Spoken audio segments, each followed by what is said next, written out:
2025년 9월 18일 새벽기도에 오신 여러분을 주님의 이름으로 축복하고 환영합니다. 오늘 우리에게 주신 하나님의 말씀은 역대하 4장 1절부터 22절까지의 말씀입니다. 제가 가진 성경으로는 구약성경 659쪽에 있습니다. 역대하 4장 1절부터 22절까지의 말씀인데요. 대표적으로 1절 말씀만 보도록 하겠습니다. 솔로몬이 또 노수로 제단을 만들었으니 길이가 20규빗이요 너비가 20규빗이요 높이가 10규빗이며 아멘. 역대하 3장의 말씀에 보면 지성소를 짓고 4장은 그 지성소에 이어서 노수로 단을 만드는 그 번제단, 즉 1절 말씀, 그 번제단의 중심이 있습니다.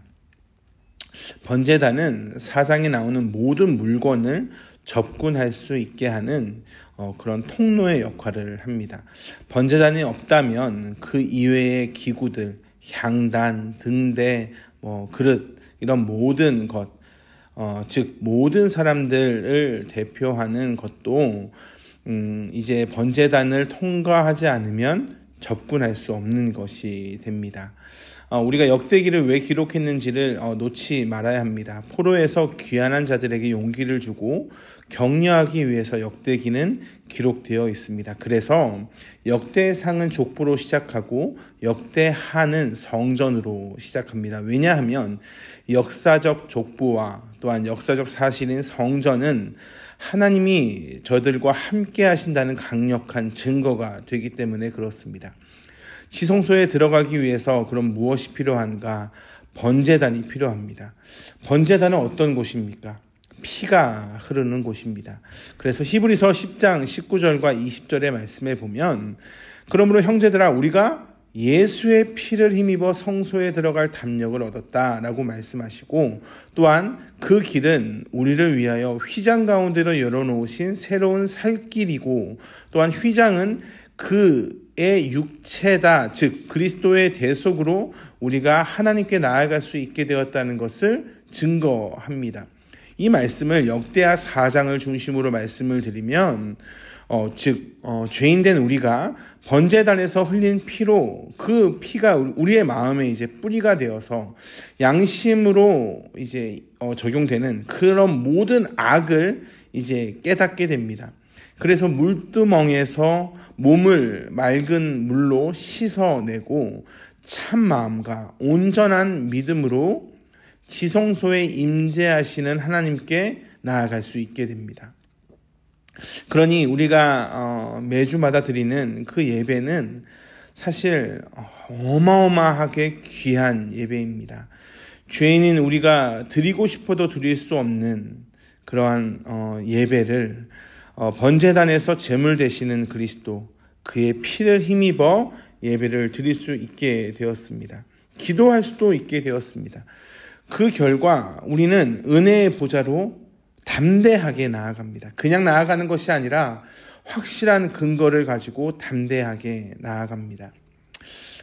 지금은 강대상에 대한 어려움이 이제 좀 두려움 그리고 또한 조심스러움이 이전보다는 많이 약해진 것 같습니다. 그러나 제가 어릴 때만 해도 불과 40년 전만 해도 강대상을 청소하시는 권사님들이 따로 이제 계셨고 또한 저도 강대상에서 이제 혼난 경험이 있습니다. 왜 강대상을 그렇게 함부로 올라가는가? 근데 생각해 보면 그 정신이 참 귀합니다. 왜 그렇게 했는가? 하나님의 보좌 앞으로 나아가는 성스러운 곳으로 이제 그 강대상을 여겼기 때문에 그렇습니다. 그럼 그때는 그렇고 지금은 그렇지 않은가? 지금도 여전히 그 정신은 유효합니다. 하나님께 나아가는 우리의 마음과 우리의 행동이 여전히 경건해야 한다는 것을 의미합니다.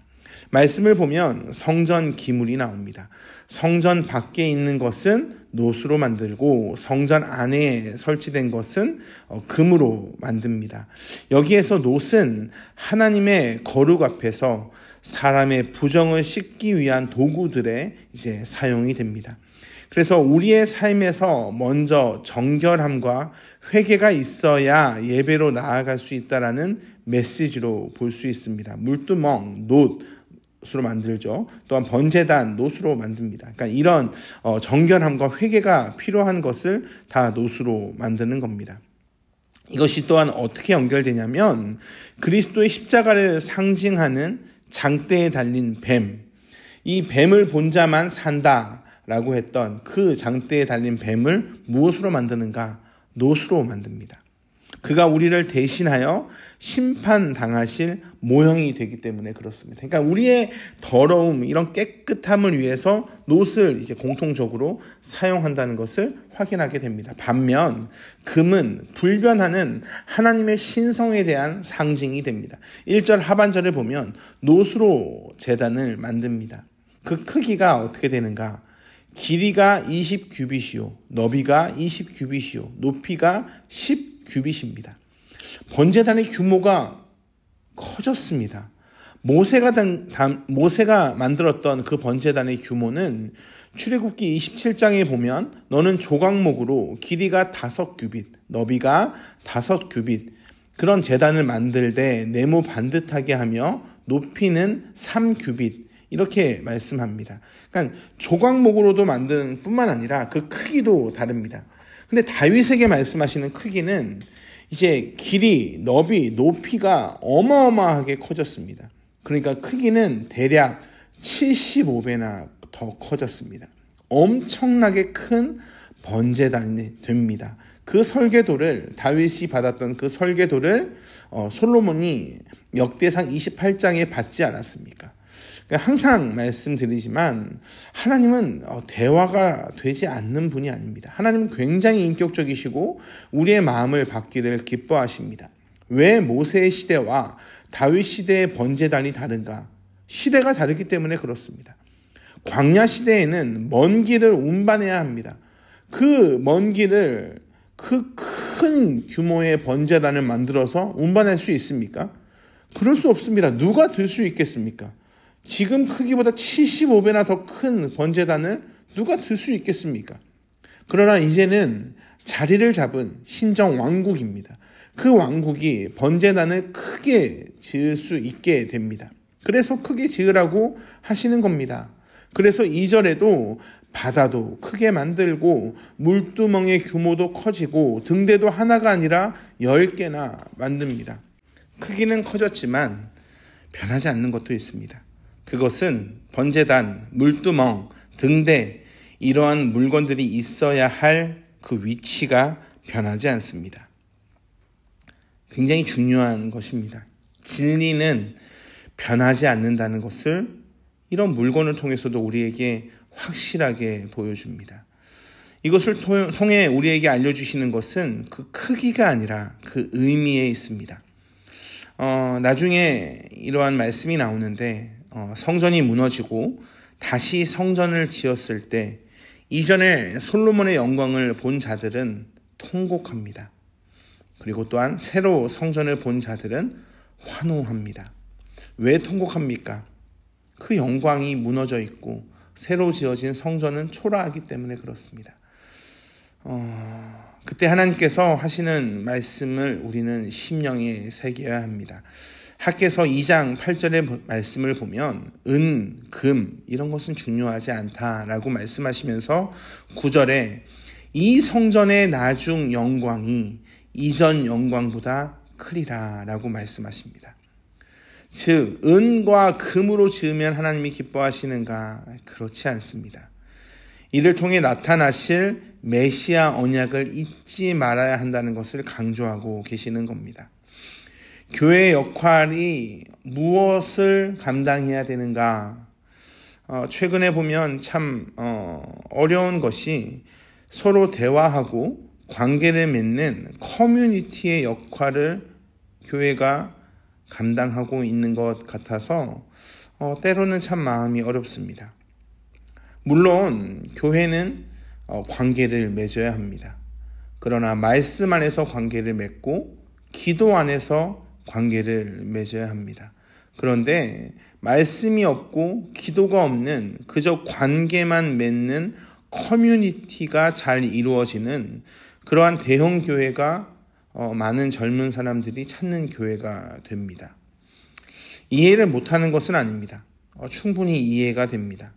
그러나 또한 중요하게 여겨야 되는 것이 교회의 본질이 무엇인가, 그 본질을 잊지 말아야 한다는 것도 생각하게 됩니다. 예배당의 건물이 크고 작은 것, 사람 수가 많고 적음은 예배에서 사실 중요한 것은 아닙니다. 계시록에 보면 라오디게아 교회와 서머나 교회를 비교해서 말씀합니다. 라오디게아 교회는 부자이고 부족함이 없습니다. 반면 서머나 교회는 가난하고 궁핍합니다. 그런데 주님은 라오디게아 교회를 향해 가난하다라고도 하시고 서머나 교회를 향해 부요하다라고도 말씀합니다. 성전이나 그 기물이 화려하고 큰 것보다 중요한 것이 있다는 것을 말씀하고 계십니다. 중요한 것이 무엇인가? 그리스도의 임재입니다. 사랑하는 성도 여러분, 오늘 말씀을 통해 여러분이 분명하게 붙잡고 나아가시길 주님의 이름으로 축복합니다.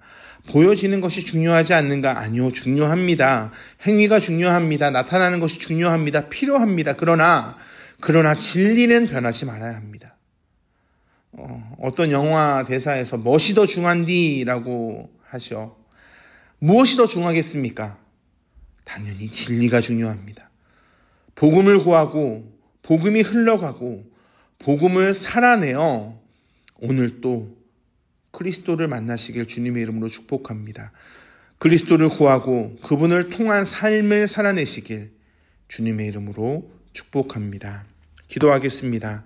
사랑과 은혜가 풍성하신 아버지 하나님, 오늘 또한 성전 안에 있는 물건들을 통해 예수 그리스도의 그 아름다우심을 다시 한번 바라봅니다. 하나님, 진리를 놓치지 않게 하여 주시옵소서. 온전히 말씀을 붙잡고 또한 기도를 붙잡고 그 안에서 아름다운 관계를 맺어가는 그러한 교회의 역할을 잘 감당할 수 있도록 주여 날마다 새 힘을 더하여 주시옵소서. 감사합니다. 사랑이 많으신 예수 그리스도의 이름으로 기도합니다. 아멘. 우리 주 예수 그리스도의 은혜와 하나님의 풍성하신 사랑과 성령 하나님의 내주하시며 교통하시는 그 은혜가 오늘도 우리의 마음을 받으시길 기뻐하십니다. 고백하는 한 분 한 분 위에 영원토록 함께 하시길 간절히 축원하옵나이다. 아멘.